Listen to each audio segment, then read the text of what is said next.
projet des lois visant ou touchant le montant de la dot ou la réduction.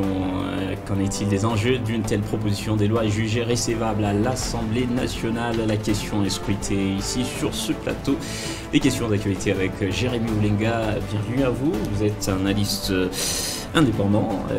Comment vous trouvez cette proposition du député national Daniel Mbaou? Comment vous trouvez comment vous jugez de l'opportunité de ce projet de loi? Commencer d'abord par vous remercier pour l'invitation de passer aujourd'hui pour débattre sur ce sujet qui est tellement important. Je vous en prie. Parce que ça touche vraiment sur la vie sociale de la population, c'est le code de la famille.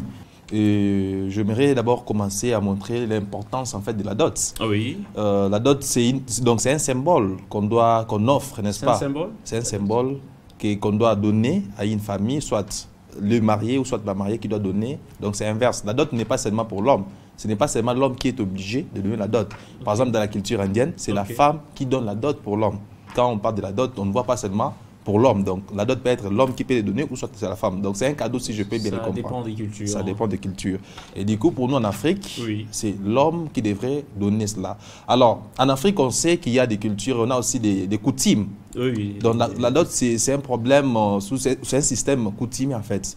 Donc c'est un système coutumier, ce n'est pas l'enveloppe. Normalement, la dot, ce n'est pas l'enveloppe. La dot, c'est juste des symboles. Hein, les symboles de notre coutume. Par exemple, ici, parce qu'ici à l'RDC... Si c'est le cas, alors d'où vient l'exagération constatée par les députés nationaux, de l'auteur même de cette proposition, qui parle des 10 000 $, 3 000 $, 5 000 $, une surfacturation qui déplore. Cela touche par rapport à la modernisation, en fait. Et je peux aller plus loin en disant par rapport à la crise qui frappe l'Afrique. Vous allez constater que les familles, dès qu'ils ont une fille, ils pensent, n'est-ce pas, trouver la solution pour leur pauvreté au travers de leur fille. En disant, par exemple, si nous avons une fille, nous allons fixer un montant, par exemple, de 5 000 $. Lorsqu'on va payer, on pourra débiter une affaire. Il y a déjà certains parents qui commencent déjà, n'est-ce pas, à penser que leurs filles sont des marchandises, en fait, à vendre. Donc aujourd'hui, actuellement, à travers ce qui se passe dans notre pays, par exemple, les femmes sont chosifiées. Qui a raison en parlant de la chosification quand l'homme estime l'exagération comme chosification de la femme et quand la femme estime aussi qu'à 500 $, c'est une chosification d'elle? C'est une chosification parce que la famille, n'est-ce pas, insiste ou martèle, n'est-ce pas, sur le montant. Si vous donnez P, ils vont vous critiquer. Par exemple, parce que la dot, comme je le disais au début, c'est un symbole. Si, par exemple, la femme n'est pas chosifiée, par exemple, par la dot, du coup, on devait accepter n'importe quel montant qu'on devait donner. Du coup, c'est pour cela que je peux directement entamer le point sur l'avantage, en fait. Donc, l'avantage. Voilà, quel avantage pourrait offrir ce projet de loi de Daniel Mbaou? Ça va permettre, cette loi, ça va permettre, n'est-ce pas, à la jeunesse, parce qu'actuellement, nous sommes en train de constater la délinquance juvénile. Comment est-ce qu'il y a des viols, tout ce qui se passe, en fait. Le garçon préfère, n'est-ce pas, abuser des filles. Vous voyez, pourquoi? Parce qu'il regarde déjà, si je venais par la voie normale, on va me fixer à un montant là tellement élevé. Alors du coup, si la loi l'a passé, je sais que j'ai 500 $, ou soit je touche par exemple 200 $, par exemple à la fin du mois, je peux économiser, par exemple pendant 6 mois, j'ai ma fiancée, et puis du coup, je vais aller facilement l'honorer. C'est ça, la loi... Comment vous trouvez la loi, le projet de loi de Daniel Mbaou? C'est incomplet ou c'est complet? Je lui ai suivi, il a parlé par rapport au bien qu'on demande à des familles. Il a souligné qu'on ne peut plus demander, par exemple, les écrans. J'ai parlé avant de venir ici. J'ai parlé à une dame, Larit, elle m'a parlé que elle a constaté, on a demandé à une dame en fait la moto. Voilà, qu'est-ce que la moto peut faire dans la dot? Alors du coup, on devait aussi marteler sur ces points par rapport au bien. Je parlais au début, c'est un symbole coutumier. Nous devons, donc ce qu'on doit demander, c'est par rapport à notre coutume. Les écrans, tout ça, ça n'a rien à voir avec la dot. Ce sont des symboles, par exemple, des noix de cola, par exemple, la houe, la hache, la bêche. Ce n'est pas une modernisation des biens utiles, parce qu'on sait qu'à l'origine, quand chaque coutume fixait certains biens comme exigence à livrer à la dot, c'est pour... à la fois un objectif symbolique et aussi un objectif utilitaire. Alors, c'est symbolique, en même temps c'est utile. Or ici, la société s'est modernisée, il y a d'autres jobs, il y a d'autres travaux qui sont nés.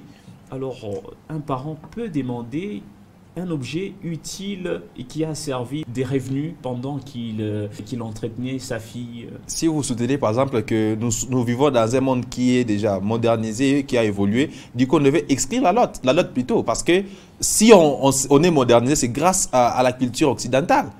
Alors, si on partait de la culture occidentale, on ne demande pas des chèvres ou quoi que ce soit. Là-bas, ce sont des symboles. Je peux apporter un bouquet de fleurs. Par exemple, là, si j'ai aimé une femme, je peux juste amener un bouquet de fleurs ou soit une bouteille de vin aux parents. Du coup, c'est pas comme ça. Et puis, on part directement à l'État et puis on finit. Le parent, dans le contexte africain, le parent peut accepter ce symbole, le bouquet de mais fleurs. Là, on peut vous poursuivre même en justice. Là, en Afrique, c'est l'injure. Genre, apporter un bouquet de fleurs à une famille. Parce que l'homme là va penser, j'ai donné de l'argent pour avoir la fille. Or que ça devait être, j'ai donné un symbole pour avoir ma fiancée. Parce qu'après la dot, les parents, vous aurez toujours besoin de l'aide du marié. Vous aurez toujours besoin de pouvoir, n'est-ce pas, au cas des besoins, demander de son aide. Alors si vous taxez un montant au-delà de 5 000, au-delà de 3 000, je ne sais pas, est-ce que vous aurez encore le courage pour venir lui demander quelque chose?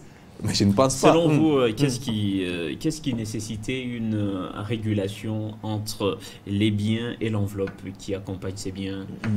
Parce que lui, avec sa proposition des lois, les députés visent à réguler juste l'enveloppe qui accompagne les biens. Mais à votre niveau, est-ce que même les biens peuvent être aussi régulés pour éviter l'exagération? Effectivement, par là, on peut faire l'appel aux chefs coutumiers parce qu'ils sont aussi considérés, comme on appelle ça, pour constituer le registre voilà, national. pour constituer le registre national pour la dot ou le bien qu'on doit demander, n'est-ce pas, à chaque coutume.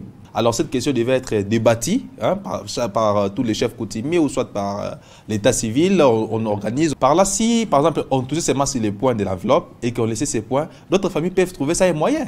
Du coup, donc comme là-bas, le projet, vous estimez qu'il est incomplet jusqu'à là? Effectivement, il faut qu'on puisse ajouter certains points par rapport au bien. Surtout ça, parce que d'autres personnes peuvent dire, voilà, comme vous avez mis $500, nous maintenant on va demander 5 jeeps, marque quoi que ce soit, je ne sais pas trop. Et puis du coup, ça va encore créer des problèmes. Ça ne sera pas possible de revenir encore pour débattre sur ça. Mais parle aussi des fiançailles. Fiançailles, une période limitée. Il demande la limitation de la période des fiançailles à 12 mois. Comment vous trouvez ça? Là, c'est bien parce que il y a beaucoup d'étapes pour arriver au mariage. Oui. On a d'abord la fréquentation. Oui. Je dois d'abord fréquenter. Je dois d'abord observer. Parce qu'on ne peut pas épouser n'importe qui.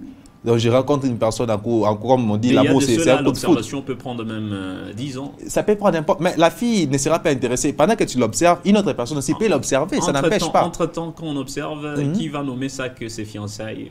Ça va devenir que ses fiançailles ou pas? Non, ça deviendra les fiançailles lorsque je vais me présenter à la famille, par exemple, à la présentation. Par là, c'est les fiançailles lorsqu'on se connaît à la famille. Ma famille te connaît et puis sa famille aussi doit me connaître. Par exemple, c'est l'étape où moi je suis en train de passer à ces moments. Donc, c'est un débat houleux. Les religieux ont aussi leur conception par rapport aux fiançailles. L'église doit être notifiée. Pour eux, ce n'est pas la présentation à la famille. Donc, en tout cas, c'est un débat large. Effectivement, là, si on allait dans ces contextes, alors, ça va encore... Il y a une proposition des lois, on veut en faire une loi alors que c'est une situation complexe déjà de définir les fiançailles commence quand et se termine quand. Quand est-ce qu'on boucle l'étape des fiançailles, on entre dans une nouvelle étape. Est-ce que l'État saura tout contrôler vu qu'on veut légaliser cela? Bon, c'est là où maintenant beaucoup de problèmes interviennent par là parce qu'on peut proposer une loi, est-ce qu'il y aura vraiment suivi après cela? Il y aura, n'est-ce pas, on va créer un comité qui va commencer à suivre cela étape par étape. Je ne pense pas. Quand on parle d'abord de la dot, c'est d'abord au niveau de la famille. On viendra au niveau de l'État, une fois que là, on parle maintenant du mariage civil.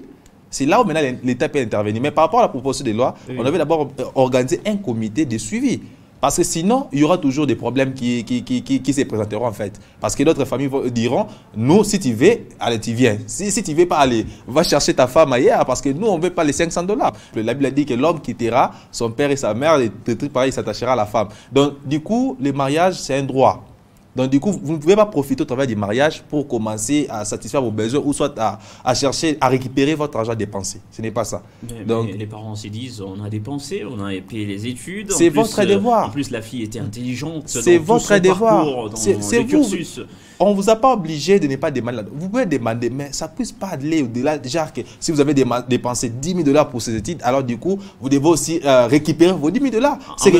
C'est pour cela que moi j'ai dit que les parents n'aiment pas. En même temps, il n'y a pas l'amour. En même temps, vous lancez ce message. Les filles, les femmes, les mamans aussi, vous lancez un autre message. C'est lui de dire que les femmes ne sont pas des marchandises à vendre à moins cher. Les femmes seront des marchandises quand vous exagérez par rapport à la dot, au montant demandé. Elles disent que 500 $ ou 200 $, c'est une chosification d'une femme qui a étudié, par exemple. Non, c'est pas ça. Donc, comme tu as étudié, du coup, on doit te rembourser ton argent. Ce n'est pas logique. Ça me touche vraiment cette loi. Moi, je préfère que ça passe. Mais il faut savoir aussi que si cette loi passe, ça peut aussi amener certains problèmes. J'ai d'autres jeunes garçons peuvent se dire 500 $ c'est quoi? Il peut aller chercher les 500 $ rapidement, il vient, il épouse. Mais quelles seront les conséquences après les mariages? Parce que les femmes estiment qu'à 500 $, c'est une dévalorisation de leur statut, leur personnalité. Non. D'ailleurs, c'est valoriser la femme parce que l'homme va commencer à donner par rapport à son consentement.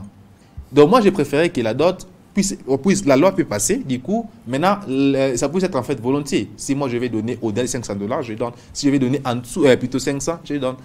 Donc là, il n'y a pas des décisions unilatérales, il y a des décisions bilatérales, un consentement ou un accord synalagmatique, comme on l'a dit, par des acteurs de droit. Voilà, Jérémy Oulenga, je rappelle, vous êtes analyste politique indépendant. Et merci d'être passé dans Question de Carrefour. Merci à vous également, monsieur Willy Paul, des grands journalistes, si je peux les dire en passant. Merci pour les compliments. Madame, messieurs, par ici s'achève votre émission. Au revoir et bonne suite de programme sur nos antennes.